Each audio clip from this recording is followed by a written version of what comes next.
Hello, Avatar fans, and welcome to the next episode of the Avatar Online podcast. This is going to be episode 222 of our regular shows, and we're recording this on November 14th, 2020. This is the official podcast for the fan site, AvatarTheLastAirbender.online.com, and I'm going to be your main host, Morgan Airspeed Prime. Joining me on the podcast is Greg2B from the site. What's up, everyone? Excellent. So today's show is going to be a all news show.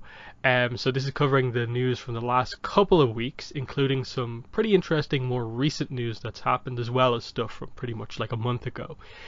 So we're going to start off with, I suppose, stuff that people might not have seen, because Diamond Select have, since they've started doing Avatar figures, not been great about getting information out there about their figures in terms of proper images of them and so on.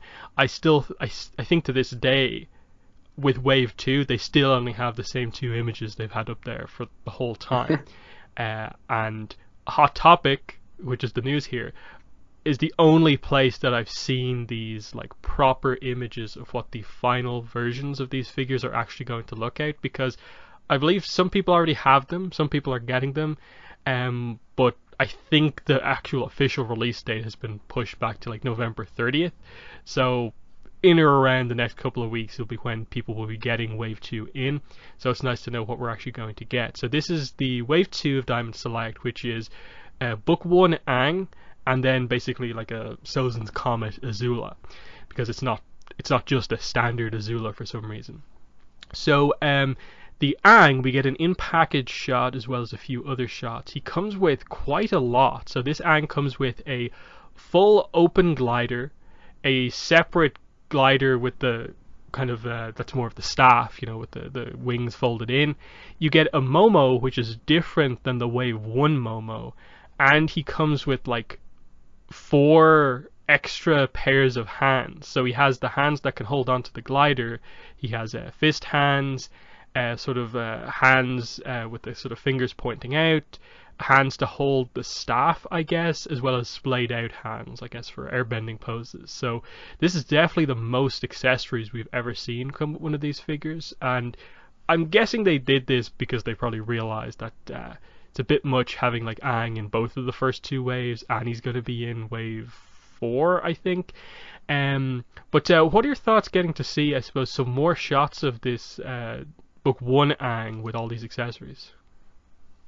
Seeing these shots is awesome to see. It's too bad that we didn't get this straight from the beginning, because I think this would have helped ease a lot of people's like fears of what the characters are actually going to look like, the type of quality that we're sort of getting. I mean, from these images alone, this looks like really, really good quality. I think this would be something that people would be interested in getting if they knew that it was going to look like this, earlier on. So no, I think this is really cool. I like the way that they have the poses set up and the whole idea with the glider and everything. I mean, this looks pretty cool. Yeah, and just like getting this just to have all these different accessories is pretty good. And then the figure itself seems like pretty solid. It seems like one of the least restrictive of the figures that we've seen so far. So that's good to see. Well, I suppose when more people get it, we'll see if they've sort of improved the articulation, but I don't really think they have. The only other thing to say is that it also comes with the stand, and the stand has an interesting top section to hold on to the glider, so you can do full-on poses with the stand holding the glider, rather than just sticking it into the back of the figure or one of the effect parts. Yeah. So that's good. The Azula, then, we see comes with, as we saw from the picture, the effect part that's kind of like half meant to be lightning, half meant to be blue fire. I'm not really sure what exactly it's meant to be. She then comes with a effect part that's meant to be just a fire kind of attack, but it's just a remold or recolor of the effect part that the Wave 1 Aang comes with, just in a blue plastic rather than a clear plastic color. So that wasn't really great to see, because the spirally effects around her hands are clearly meant to be the sort of airbending kind of bits, but they've half made it like fire, even though it's identical.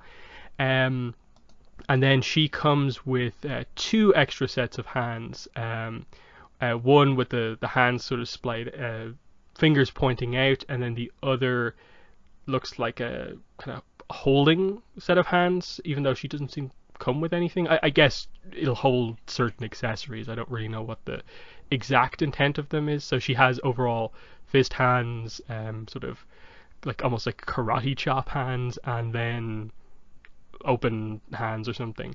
And yeah, I think that's pretty much all there is to really say here. I'm definitely disappointed that they're already sort of reusing some of the effect parts. Given that the main effect part is kind of weird as to what exactly it's meant to be, it's kind of not great to see that the other one is just a remold. But what are your thoughts on the Azula?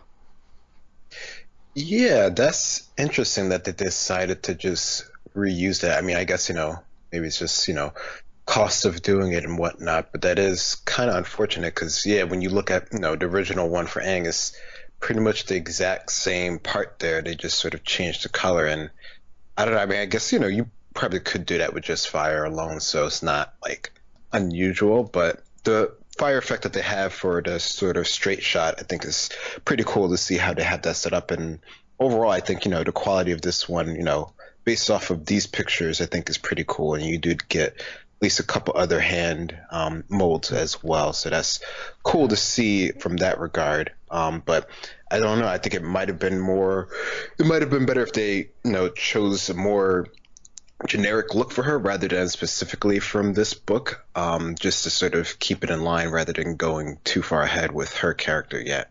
Yeah, I think the other thing would have been just like swap out the giant fire effect part and just put in a normal Azula head, so you have like a head swap between sort of frantic Azula at the end versus normal Azula. That way, I would have they don't. preferred that. There's not going to be like a demand to do another Azula for a while if they just did that. But now we only have Sozin's Comet Azula, so I guess that's what a lot of the other toy companies, I suppose mainly McFarlane, when they do their Azula, it's probably going to be, please do the normal one. To coincide with this, we also got images of the Walgreens exclusive versions of these figures, which was kind of weird in that news-wise it ended up working like backwards this time, whereas with Wave 1, we only learned about the sort of deluxe edition figures like right at the end. Everything was about the Walgreens exclusive versions, and it confused everyone. This time around, nothing had been said about the Walgreens exclusive Wave 2 until basically people had them in hand. Now, obviously, the Walgreens exclusive version is basically just a more basic version of the figure where it only comes with the stand and one accessory. So the Aang only comes with this tiny little sort of wind spiral. It's actually a nice like small effect part, but it's the only accessory it comes with, and the standard like basic stand. The Azula comes with the full sort of deluxe stand, but the only effect she comes with is this sort of kind of area of effect sort of fire part. It's kind of like not necessarily a move we've seen, but I guess it's kind of somewhat interesting. But other than that, it doesn't really seem like there's much of a difference in the figures themselves, really. With Wave 1, they roughly said that like the articulation's meant to be better on the deluxe versions, but I've never seen anyone comment about there actually being a difference in the figures themselves. So unless it's just a situation where they put like slightly better quality control figures in the deluxe packaging and then they have a slightly less high level of quality control for the deluxe versions, that's it, but I don't really know. But do you have any thoughts on the kind of random reveal of those Walgreens exclusive versions for Wave 2? Yeah, I mean, it's cool that we're getting like more of them, I guess, in a way. Although some of the parts I would have wished they were able to sort of like collect them together in some sort of way, especially for like I guess Azula specifically. But yeah, I mean, it's cool that we're getting them. I'm not particularly any extra excited about them. But it's cool to see. Yeah, so far I don't think we've really missed out, I suppose, all that much by not getting any of the other stuff. Probably about the only thing is that like the book 3 Aang, I think the Walgreens exclusive version has his kind of glider kind of as a staff. You don't get that with the deluxe version. That's about the only thing. But we might get that at some point down the line. So yeah. Last thing on Diamond Select is that it was either on Twitter or on one of their blog articles where they answer questions, they did confirm that they are currently working on wave 5 and 6 of the Avatar figures. So we don't know what characters are going to be in waves 5 or 6. We know all the way up to 4. Wave 3 is Toph and Ozai. Wave 4 is going to be Sozin's Comet, Aang, and Sokka. So wave 5 and 6 are going to be pretty interesting to see who they do. I assume it's not going to be another Aang. That the likes of Mei, Ty Lee, Iroh will definitely be on the table for the new characters, but then there'll also be like maybe book 1 Zuko, maybe book 3 Katara might be what they want to do. Roku, Boomy, those are sort of characters you'd be sort of thinking about next. Maybe Jet always seems very sort of like action figure-y, but he might be too minor of a character. But do you have any thoughts about what characters we might see for waves 5 and 6? I suppose across both of them would be like 4 figures we get. Yeah, that's interesting. I would hope that they would go into some of the minor characters now, like, Mai, Ty Lee. I mean, you said Iroh. I mean, I think those would be, now that we've gotten, at least a couple for our main characters, I don't see a reason why, assuming that they'll sell well enough, of course, they wouldn't go for some of the minor characters. I mean, I don't know, that would be interesting if they did do Jet, but I think he's like a fan favorite character, but I don't know if he's quite popular enough from the episodes that he was in. Yeah, and then they can always like include a more minor character if the other character in the wave is like a more popular one. So like everyone's going to want the Iroh when they eventually do it. So maybe you put the Iroh together with maybe the book 1 Zuko, and not as many people will be like super interested in that design, but they would want to do it anyway. Maybe if they're not too certain about how well Ty Lee would do, make the wave Ty Lee and Iroh or something like that. That's one way to do it. But yeah, the selection choice of characters is going to be key, because I know a lot of people with the McFarlane line are hyped for it, but they're also like, how many like years is it going to be before we actually get to the characters like we don't have figures of already? So sort of the first company to make like an Iroh, a Mei, a Ty Lee is going to be one that gets a lot of attention. So that's going to be fun to see. But yeah, we'll move on from the action figure stuff into some news about some of the books. So the next one is about the Legend of Korra art of the animated series, book 1 Air. So we talked about this when it was first sort of revealed. We also then talked about it then being confirmed it is going to have a deluxe edition, and I think that all the spines of all of the slipcases are going to make a Rava Vatu image. Now we have the cover revealed for the new cover for this book, as well as the fact that the lithograph is in fact going to be the old cover. So that seems to just be the format of these books. We get a new symbol on the slipcase. It'll feature a part of the overall spine image on the slipcases. New cover, and the lithograph is always the old cover. So I suppose the main thing here is the brand new piece of art. Everyone I've seen talk about this has absolutely loved it. It's the art is by Joaquim dos Santos, and the colors are by Brian Konietzko. I think a few people were reporting that it was just Brian that did it, but it's actually Joaquim dos Santos. I really like it. It's Korra fighting the Equalists, doing a pretty cool fire kick. It's much more of a dynamic image than the relatively dull cover for the first version of the book. But what are your thoughts on this new cover? Yeah, it definitely is quite dynamic. I mean, if you've seen the series, you can exactly picture where this happened during it. So I think it's definitely a good choice for this cover for the second edition. I think this cover, I feel, would actually get people to actually get this, just based off of that alone, even if it is in a slipcase, so you probably wouldn't always see it, depending on how you have it displayed and whatnot. But no, it's definitely a really cool cover. I don't know if I would get it again since I already have the other ones, but it's definitely cool to see. Yeah, and then along with that, we did get a new description, which confirms to us that there is going to be some new pieces of art in the book itself. So like the ATLA art book, it seems like there are going to be between 7 and 8 pages of new content. In this book specifically, they say new sketches from the original creative team. And of course, we've known there's going to be a foreword by Janet Varney. So that's the big thing, though. New sketchbook material by the creators of Legend of Korra.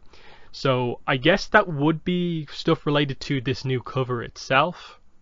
And then, like, I suppose Blu-ray DVD cover type stuff that might not have been around at the time when the original copy of the book was printed. But it's going to be interesting to see because the Avatar, the second edition of the Avatar art book is coming out like within the next kind of couple of weeks. So we'll get our first look at just how good the new content actually is. But it seems like in general, this is what they're going to be doing across all of them. There will be a couple of new pages, you get a new cover, and this is the way the lithograph and slipcases are going to be done. So that's more or less kind of all there is to say here. I am excited though because I assume this means that probably it will be Joaquim dos Santos and Brian Konietzko doing the new covers for all of these books. And if they have something just as interesting and dynamic on all of the books, that's going to be pretty exciting because like we could see like interesting stuff with like Korra and Juan or Unalaq and Unavatu. There's so much they could do from book 2. You have the Red Lotus in book 3 and so on. The Airbenders, book 4 with Kuvira. There's so many options they could do. But do you think that's going to be the kind of way they go of Joaquim and Brian doing covers for all of the Korra art books? I think that's definitely a possibility. I mean, it seems like, from everything that we're hearing about like having more involvement and stuff like that, it seems like something that would be a viable thing to do. And it definitely, I think it gets enough attention to make, the second edition actually worth it compared to what you might have otherwise thought. So yeah, I think it's definitely worthwhile for them to do that. Mm-hmm. So that's the Korra book news, and then we move into the new Avatar books that were announced. We'll start with the first one, which is much less interesting. Avatar The Last Airbender, Volume 1, in brackets, Avatar The Last Airbender. I don't know why it says it twice in the title, but this is from Random House Books for Young Readers. This is Avatar Screen Comics, 320 pages, and it is going to be, like it says here, final frames and dialogue from the series put into a book. It's just a screenshot book of the book. I guess we've seen this before. They had what's it called, manga something or other a few years ago put out this style of book for the first few episodes of Avatar. It's basically just putting kind of comic kind of dialogue bubbles onto screenshots from the show. And then this one is covering the first 6 episodes of the show. So if they commit to this for the full run of the show, that's going to be quite a lot of books. Obviously, this is really not going to appeal to most Avatar fans. Again, we don't have any imagery really to go with this, but by the looks of other stuff that Random House is doing, it very much is just screenshots. There's not going to be anything fancy on the cover. It could be interesting depending on like if they literally cover like every single line of dialogue, there might be some appeal to it just to have them in book form. But if they're skipping stuff, I think this is really just like maybe for very young fans, but I don't really see where the appeal is other than that. But I think this is the solid merchandise we probably expected to come out given the recent resurgence in popularity for the show. There's always going to be this like extra sort of everyone grabbing the license to try and make some money off it while it's popular. Do you have any thoughts on Avatar Screen Comics?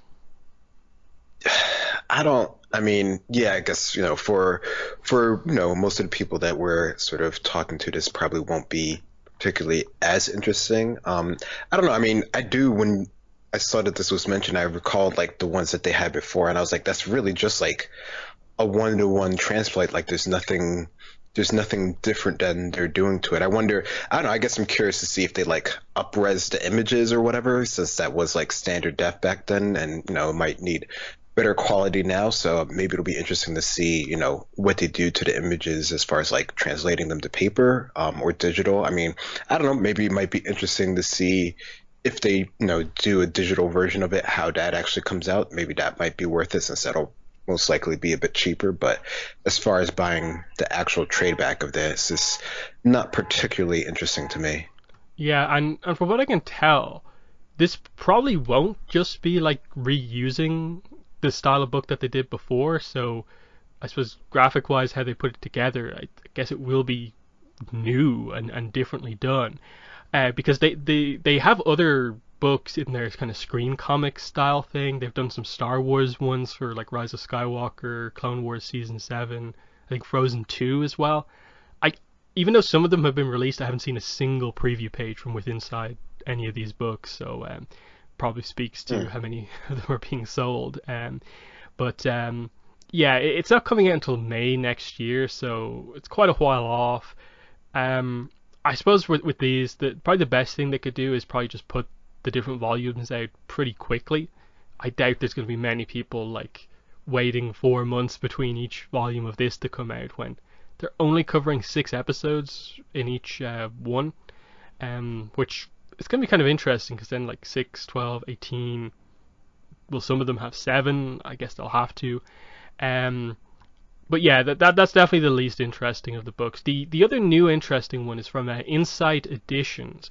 Avatar: The Last Airbender Cookbook, official recipes from the Four Nations, coming out 24th of August 2021. 128 pages, written by Jenny Dorsey. It's going to be a hardcover book, and I'll just read out the description here. Feast on delicacies unique to the Earth Kingdom, Water Tribe, Air Nomads, and the Fire Nation with the official Avatar: The Last Airbender cookbook. From the shores of Kyoshi Island to the crowded streets of Ba Sing Se, this official cookbook collects signature dishes from all four nations, like the vegetarian plates of the Air Nomads, fiery entrees from the Fire Nation, seafood from the North and South Poles, and delectable cuisine from the Earth Kingdom, featuring enticing color photography, step-by-step instructions, and tips for adapting dishes to specific diets. This book includes 60 authentic food and beverage recipes inspired by the beloved series. Enjoy this diverse compendium of delicacies from the world of Avatar: The Last Airbender. So this originally got confirmed as just a listing, and then I think just earlier this week we got the, I suppose, placeholder cover and some early preview pages, which aren't final, but they seem a little bit further along than some of the preview pages we've seen from other Inside Editions books. So before we get into the specifics, what are your thoughts on just this as like a product that's coming out here? Avatar: The Last Airbender official cookbook. I mean, it's fun, so it has that going for it. It's definitely not something that I would have particularly, thought of as like a big product that would come out like so much farther after the show has already came out. I do know that there are like, some people online who have, figured out their own recipes based off of the show. I've looked at one of those like a long, long time ago, and I definitely get the idea. It's not like a huge thing to show, but there are dishes that are mentioned. So those are cool. Would be cool to actually see, using the ingredients that we have in real life, how those would actually be equivalent. So like the idea of it is cool. I don't know if I would have particularly thought of this as something that I really really needed though. Yeah, I think what kind of took away some of my hype was just that if you look into Inside Editions, they make cookbooks for a lot of different franchises, and they are very much, it's just sort of like a style of book that they're now doing an Avatar one of. So I immediately lost sort of confidence that like, oh, this is going to be just like the other Inside Editions books where they're good at using the information that's already there, but the stuff that they sort of attempt to add in is not going to be that great, and that's roughly how it goes. Because as we'll get into here, the placeholder cover, it does say cover to be final cover to be revealed. This actually seems quite decent for a placeholder cover compared to like the other books we've seen where they always put up like a super stock image of like Korra on the front of an Avatar's Chronicle, and then finally they reveal the new Yeah. art. This seems relatively final in that like I don't really expect to see a lot of like images or like new art of the characters on the cover like other franchise cookbooks. They're going to feature images of just real life dishes like they have here on the cover. So this seems pretty good. Like I like the element symbols in the corner. I like that they're using the sort of old school ones rather than the newer ones. And I wouldn't be surprised if like not that much changed. But what are your thoughts on the cover? Yeah, I like the cover. I think for what they're trying to go for, which is showing how, these food would work in real life, it makes sense to have, images of the actual foods that come from the book. I mean, it's still, like you mentioned, it has the elements. It has Momo up there, it has Avatar, it has Nickelodeon, of course. So, it has that mold. But, as far as like decent, book cover designs, I don't have anything, wrong with it. hmm And then we have, I suppose it's 4 images, but it's 8 preview pages from the book. But interestingly, they include the full table of contents, so we get the sort of name of all 60 dishes. And I actually really like the graphics here and the way it's done. Yes, it's all stock imagery, but in a book like this, I don't expect them to do art or like to bring in like Sora Medina from the other books to do art that is just going to be, kind of just filler art on the pages. So I think this is proper use, I suppose, of this kind of stock imagery of the characters.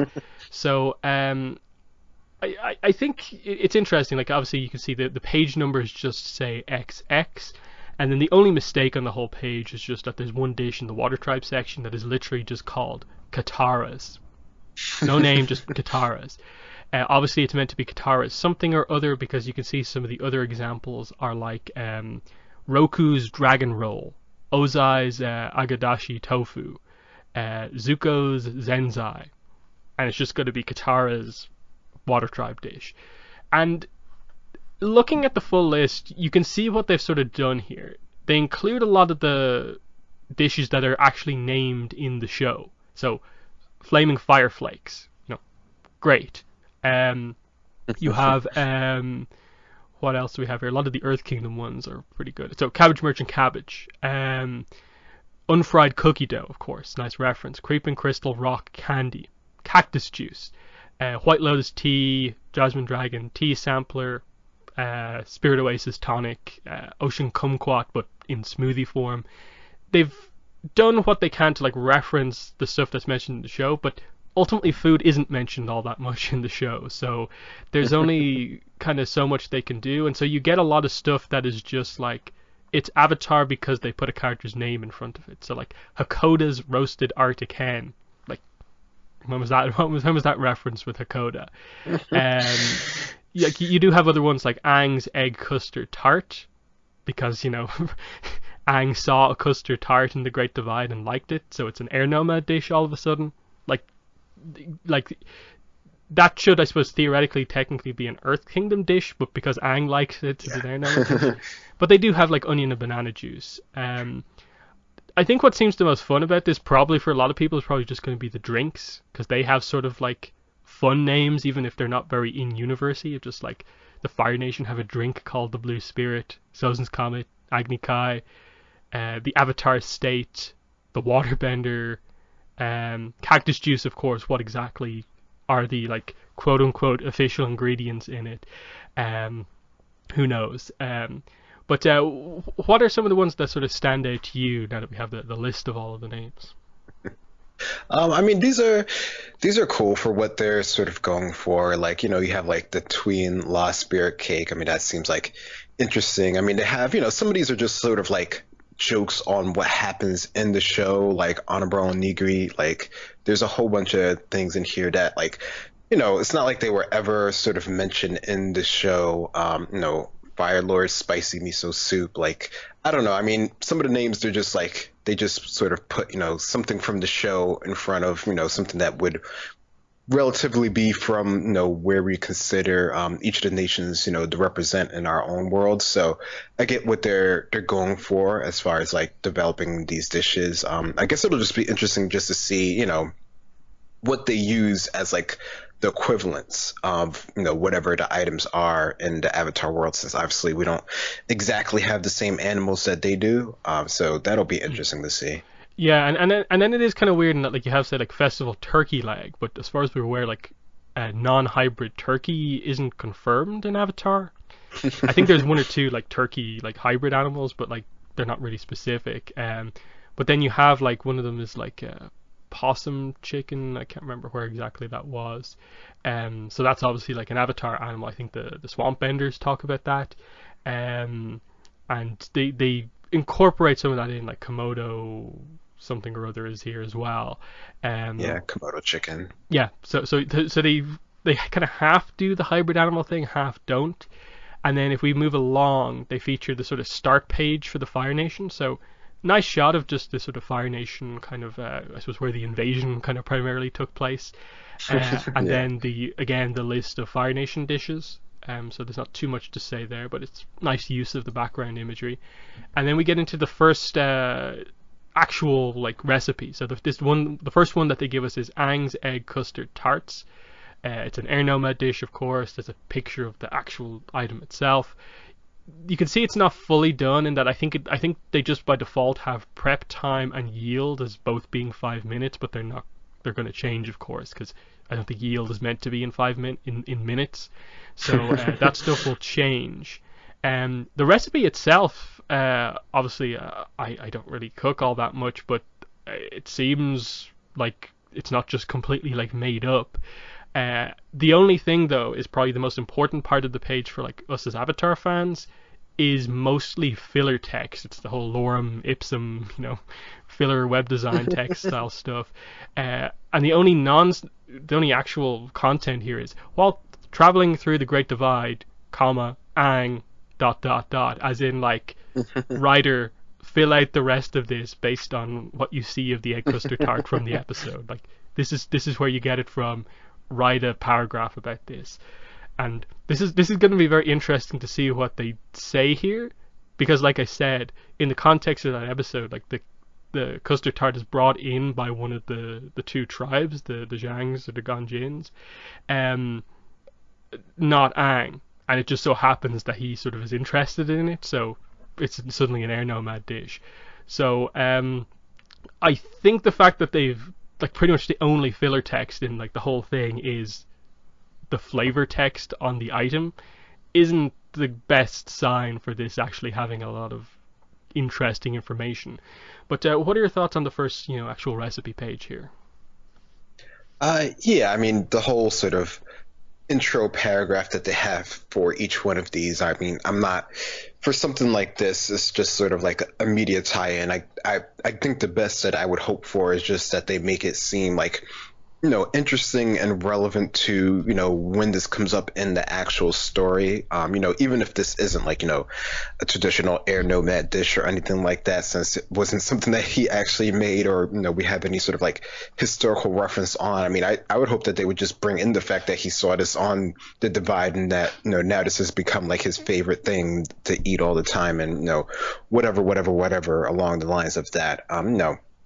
Just have sort of fun with it. Like I'm not expecting any sort of deep content or deep lore. I think it'll be interesting to see if they trip up on anything, just as far as being Avatar fans, just to see if like how knowledgeable the person is, whoever writes these. So that'll be like a fun little thing to see. But I'm not gonna lose any sleep over that. But the whole idea of the recipe itself, I think, is pretty cool. I mean, it feels like this is something that would work, for actually making it. So it'll be interesting to see, when people start making this, how it actually, works for them, or how the consistency is in making these. The chef that's writing the book obviously is very skilled from what I've seen on her pages and stuff. So I don't know. I mean, if people post some of these, or maybe I'll ask for this as a gift. Maybe I'll make some of these since I do like to cook a lot. But I don't know. It's definitely not something that I'm gonna run out and try to make just right now based off of seeing this right here. Yeah, this book in general seems like the buy this for an Avatar fan for Christmas 2021 book. With the release date it has. Final recipe, final pages as well, is Aunt Wu's bean curd puffs. Now, this is from the show. There's a line of dialogue in The Fortune Teller where they're given bean curd puffs, and they're like said to be like Aunt Wu's speciality kind of item. They don't linger on it like at all, but like it is something from the show, so it's kind of like a little bit of a deep cut here to have it. And again, it's mostly kind of filler text that's just the lorem ipsum stuff, but it says Aunt Wu's predictions might not always be accurate, but her signature bean curd puffs are a hit, even with Sokka. So I think he's the one who eats them in the episode, so that's why they're saying that. So this is very much along the lines of the style of text that they had in the other Inside Editions books, where it's like just filling up text based off stuff we already have. And again, another image, they have a picture of Aunt Wu on the bottom because there's not much text in the instructions this time around or anything like that. And otherwise it seems like perfectly fine. Again, the graphics, they include the like element symbols, the color changes for each nation and so on. But yeah, anything to add about this final page? No, not really. I think this, it works well for what they're doing. It'll be interesting to see how they fill it in. And I do like the image that they do have of the bean curd puffs, so that's definitely cool. Yeah, like I said, I think that the drinks is probably going to be the main one that kind of interests people, because they're probably going to be like the more easy ones to make, and especially cactus juice. That's probably like the big one, and hopefully they've done a good job with that to get it right. But yeah, I assume some people will really want to try like what an Agni Kai is as a drink and so on. But yeah, that's that for that. It's not out until August next year, so it's really quite a while off. And we'll get, I suppose, finalized preview pages, the finalized cover in the meantime as well. Final piece of news is probably the big piece of news here. And this all comes from the recent investor call that Viacom CBS had with their investors, where the CEO of Viacom CBS talked about their upcoming, I suppose it's like a rebranding / relaunch of their current sort of digital platform in its rename into Paramount Plus, and the new content that they have coming up, as well as most notably sort of telling investors like, oh, here's our plan for the future to draw more people in once they launch it. So this I got this from an article that Nick Alive wrote about it, and they do a good job, I suppose, of introducing you to the whole kind of what's going on here. That when Paramount Plus launches, one of the things that's going to be on it is a SpongeBob spin-off show called Camp Coral. So SpongeBob, after all these years, is getting a spin-off show. And then the quote of note to Avatar fans is this. The CEO says, in terms of Paramount Plus, we have announced some new entertainment franchises that we're bringing to Plus. The Godfather, SpongeBob, The Criminal Minds spin-out, said Backish. But under the covers, our preview launch showed that there are other franchises that work too that have potential. Things like MTV's reality show The Challenge, things like Nick's animated library series Avatar, and all this is really the tip of the iceberg. And we do have other franchises in the company. So you can safely assume that upcoming announcements will include new original variants of them for Paramount Plus. We will of course have some non-franchise based new originals to keep things fresh, but I'm not going to get ahead of things and reveal them until we get much closer to launch. So the reaction to this has been kind of interesting. I'm glad that most people have ultimately not freaked out about it and just seen it as like, oh, kind of step in the right direction, an interesting hint that, you know, the CEO of ultimately the company that I suppose owns the franchise mentioning Avatar as like one of the first two things that comes to his mind about a show that would draw more people into their big Paramount Plus launch, I guess, to compete with, you know, Disney Plus, Netflix, that sort of thing. That's kind of high praise. That's the sort of stuff we haven't really got from them before, and given that Mike and Brian aren't on the Netflix live action show anymore, it feels like stuff is starting to potentially align. Obviously this isn't anything nearing confirmation, but it shows that, you know, the creators are free at the moment and the high ups are kind of like finally seeing the potential, so, you know, get a little bit excited kind of type thing. But what are your thoughts on this? What do you make of this first maybe hint in the rumor mill for a new series?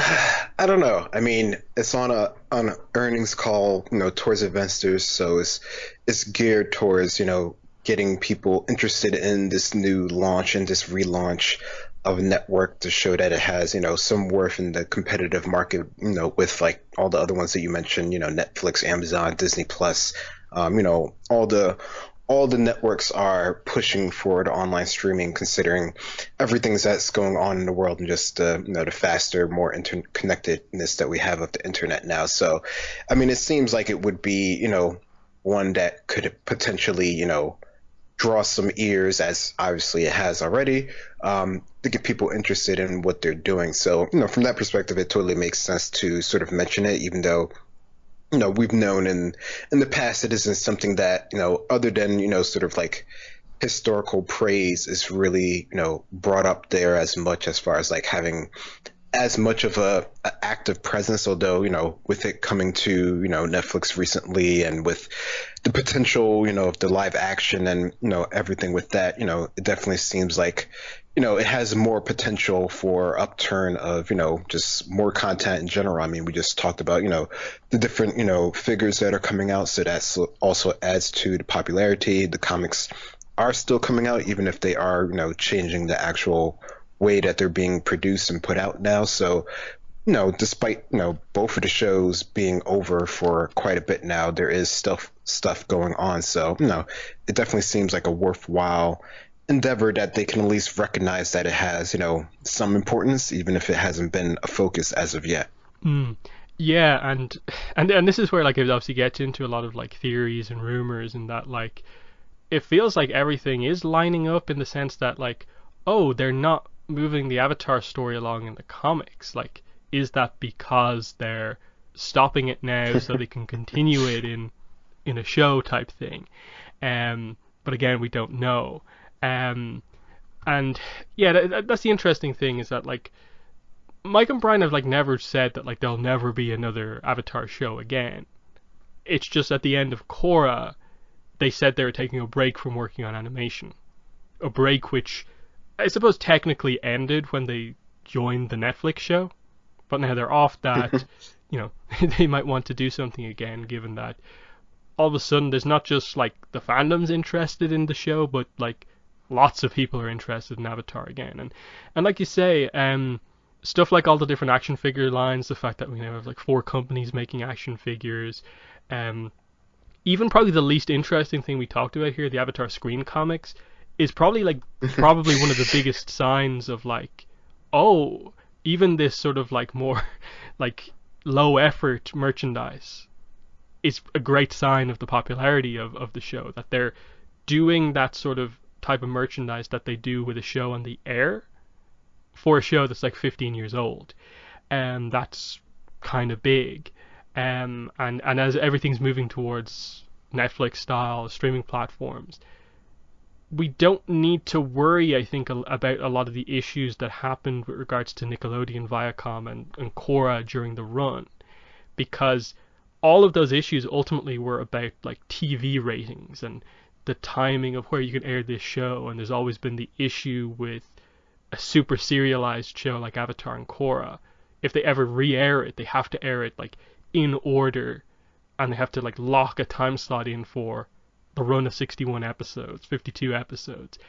On a streaming platform, you don't have that. You can have the show be as long as you pretty much want, because it's just there in its own section on the streaming platform.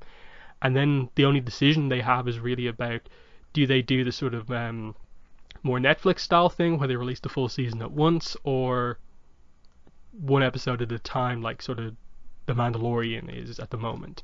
They're the sort of kind of interesting things of like, yeah, now that we're in 2020 and you can sort of look back on Korra and kind of see that like ultimately what they did with Korra was sort of move it like almost like looking forward into the future of just like, that's a show that works better on digital platforms than it does on actual TV. And like, who cares about TV ratings outside of like sports and like WWE programming at the moment? So yeah, it's one of those weird things. Until we, I think, properly hear rumors more, I suppose, from the Mike and Brian end of things, we can't really get too excited. But like I said, it feels like a lot of stuff is sort of being cleared up to get us towards a new show. Um, I suppose after seeing this and just where everything is, like, do you feel confident at all that like within the next few years we might start to hear something about a new series? I don't know. I don't think there's enough for me to get enough interest in that. I mean, I think, as more and more stuff comes out and if it stays consistent with like all the extra tie-in media, then I could potentially see it coming up. But I mean, I think there's definitely a possibility, I guess, for it. I mean, I think, there's always been, potential for it. I mean, people are still, we're here still talking about it all these years later. So it still has enough interest to gather, attention even after all these years. So, there's potential, but I'll definitely wait a little bit to really, take any real notice in any of the rumors per se. Yeah, and I suppose we'll pretty much just end with just some baseless speculation. If they do announce a third series, what would it be? I opened up this sort of question on some of the videos I did covering this kind of hint at information here, and I got the full list of like everything possible basically. Um, some people wanting adapt the comics, some people wanting adapt the Kyoshi novels, um, continue Aang's story, basically continue Post and Balance in episodes of a show, continue Korra, um, do a new Avatar set after Korra, and then the one that I've always wanted them to do is just an Avatar in between Wan and I guess Zito is like the most furthest back in the past that we sort of directly know about now. Just cover that gap, and that's a huge time period by itself. Of like, if you set it close to Wan, you have super early Avatar world, beginnings era stuff that's really interesting. If you set it closer to like Zito, Kyoshi, it's still not quite that era, and it's something kind of different once again. And you've just got so many options, and they could do it. Obviously, depending on how involved Mike and Brian are, like, I guess you could theoretically do the adaptation of the comics without needing to like super heavily involve them. Like, they might not even need to be like the showrunners on that sort of a show. They could just play more of a support role, because they've already sort of done that work on the comics themselves. And once it's like an accurate adaptation, that's all good basically.